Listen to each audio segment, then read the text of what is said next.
La pobreza y la impotencia de la imaginación nunca se manifiestan de una manera tan clara como cuando se trata de imaginar la felicidad.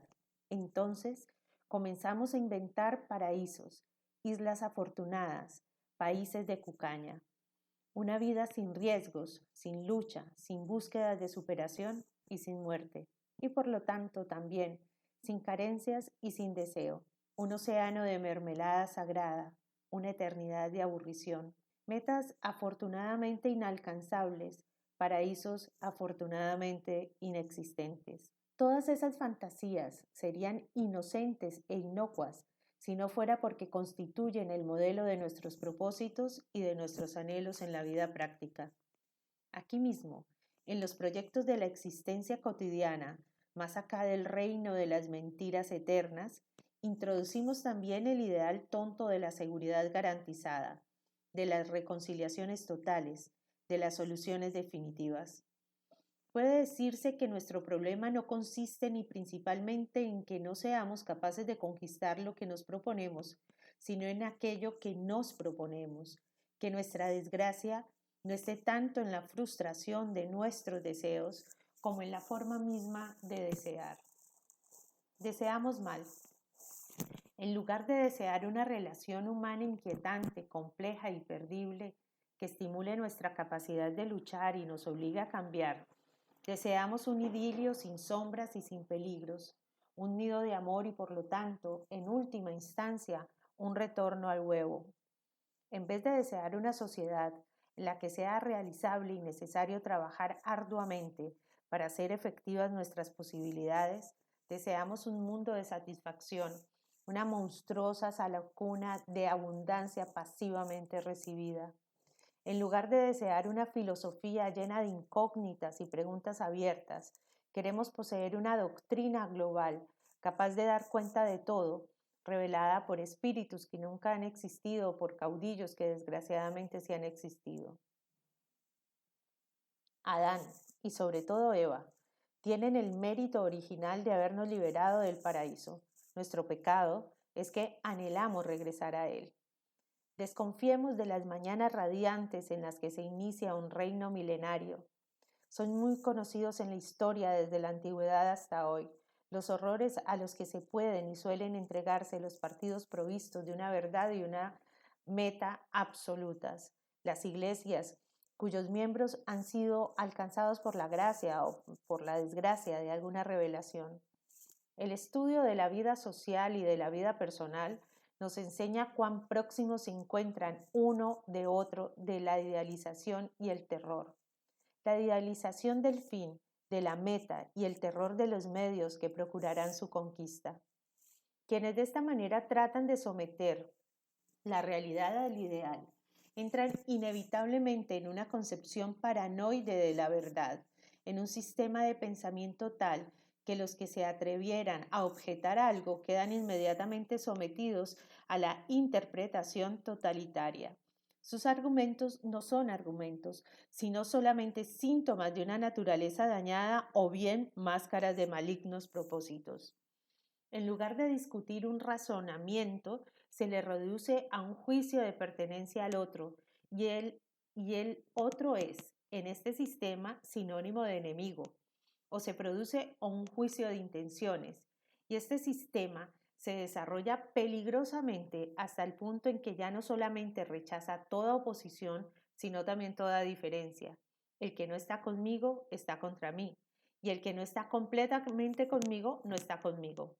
Así como hay, según Kant, un verdadero abismo de la razón, que consiste en la petición de un fundamento último e incondicionado de todas las cosas, así también hay un verdadero abismo de la acción, que consiste en la exigencia de una entrega total a la causa absoluta y concibe toda duda y toda crítica como traición o como agresión. Ahora sabemos por una amarga experiencia que este abismo de la acción, con sus guerras santas y sus orgías de fraternidad, no es una característica exclusiva de ciertas épocas del pasado o de civilizaciones atrasadas en el desarrollo científico y técnico, que puede funcionar muy bien y desplegar todos sus efectos sin abolir una gran capacidad de inventiva y una eficacia macabra. Sabemos que ningún origen filosóficamente elevado o supuestamente divino inmuniza una doctrina contra el riesgo de caer en la interpretación propia de la lógica paranoide que afirma un discurso particular, todos lo son, como la designación misma de la realidad y los otros como ceguera o mentira. El atractivo terrible que poseen las formaciones colectivas que se embriagaban con la promesa de una comunidad humana no problemática, basada en una palabra infalible, consiste en que suprimen la indecisión y la duda, la necesidad de pensar por sí mismo, otorgan a sus miembros una identidad exaltada por participación, separan un interior bueno, el grupo, y un exterior amenazador.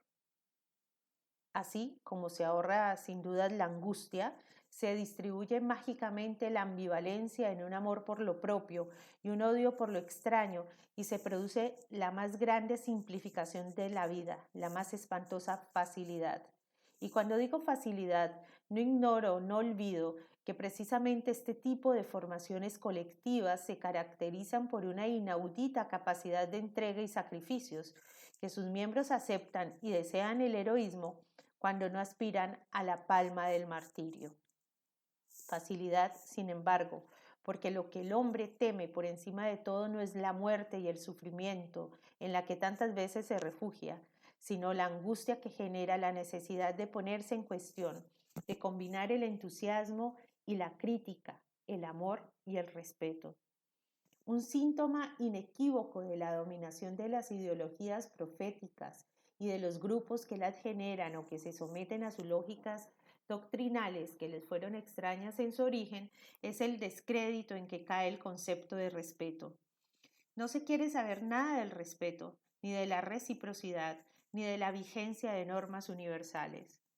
Estos valores aparecen más bien como males menores propios de un resignado escepticismo, como signo de que se ha abdicado a las más caras esperanzas.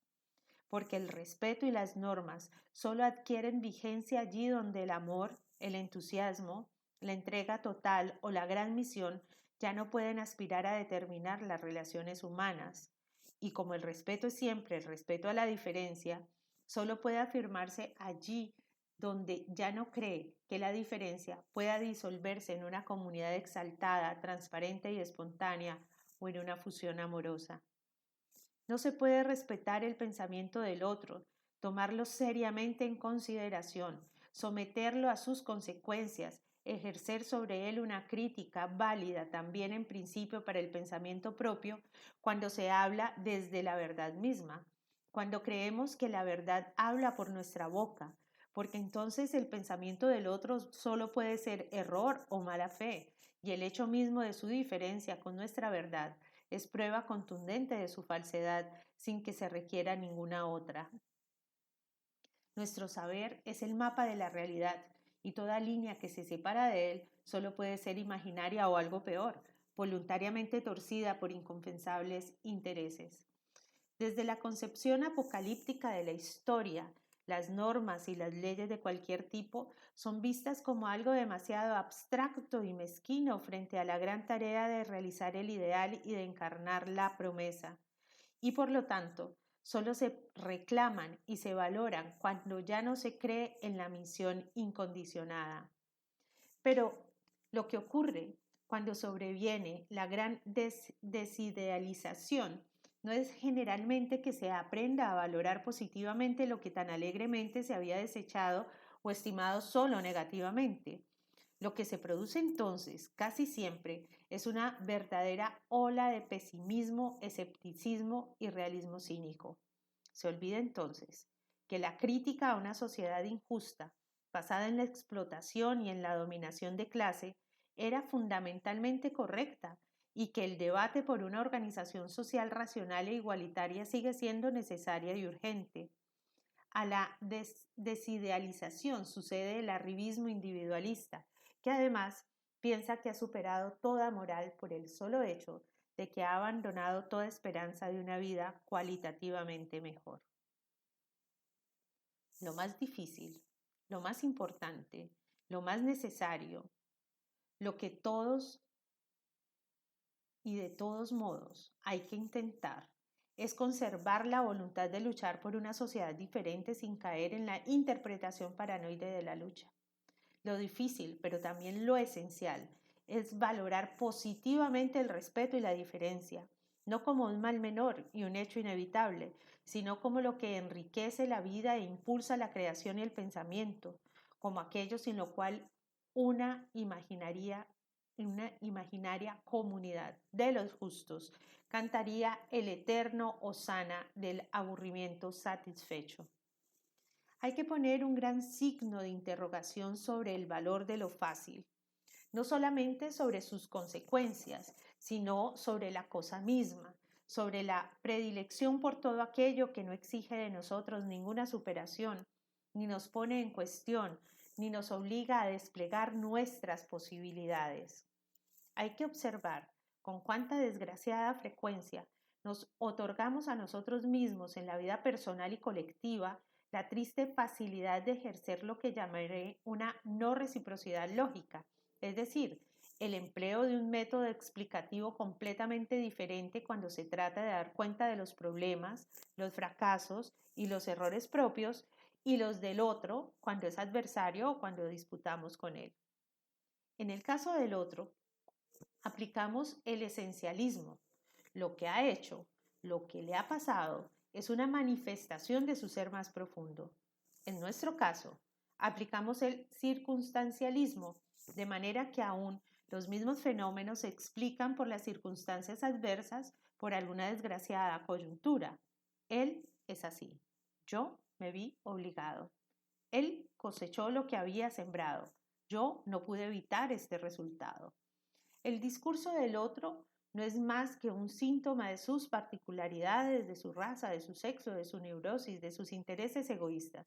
El mío es simple constatación de los hechos y una deducción lógica de sus consecuencias. Preferiríamos que nuestra causa se juzgue por los propósitos y la adversaria por los resultados. Y cuando de este modo nos empeñamos en ejercer esa no reciprocidad lógica, que es siempre una doble falsificación, no solo irrespetamos al otro, sino también a nosotros mismos, puesto que nos negamos a pensar efectivamente el proceso que estamos viviendo. La difícil tarea de aplicar un mismo método explicativo y crítico a nuestra posición y a la opuesta no significa desde luego que consideremos equivalentes las doctrinas, las metas y los intereses de las personas, los partidos, las clases y las naciones en conflicto. Significa, por el contrario, que tenemos suficiente confianza en la superioridad de la causa que defendemos como para estar seguros de que no necesita ni le conviene esa doble falsificación con la cual en verdad podría defenderse cualquier cosa. En el carnaval de miseria y derroche propio del capitalismo tardío se oyen a la vez lejanas y urgentes las voces de Goethe y de Marx, que nos convocaron a un trabajo creador, difícil, capaz de situar el individuo concreto a la altura de las conquistas de la humanidad. Dostoyevsky nos enseñó a mirar hasta dónde van las tentaciones de tener una fácil relación interhumana. Van no solo en el sentido de buscar el poder, ya que si no se puede lograr una amistad respetuosa en una empresa común, se produce lo que bajo representa intereses compensatorios. La búsqueda de amos, el deseo de ser vasallos, el anhelo de encontrar a alguien que nos libere de una vez por todas del cuidado de que nuestra vida tenga un sentido. Dostoyevsky entendió hace más de un siglo que la dificultad de nuestra liberación procede de nuestro amor a las cadenas. Amamos las cadenas, amamos los amos, las seguridades, porque nos evitan la angustia de la razón. Pero en medio de este medio del pesimismo de nuestra época, se sigue desarrollando el pensamiento histórico, el psicoanálisis, la antropología, el marxismo, el arte y la literatura. En medio del pesimismo de nuestra época surge la lucha de los proletarios, que ya saben que un trabajo insensato no se paga con nada, ni con automóviles, ni con televisores. Surge la rebelión magnífica de las mujeres, que no aceptan una situación de inferioridad a cambio de halagos y protecciones. Surge la insurrección desesperada de los jóvenes, que no pueden aceptar el destino que se les ha fabricado.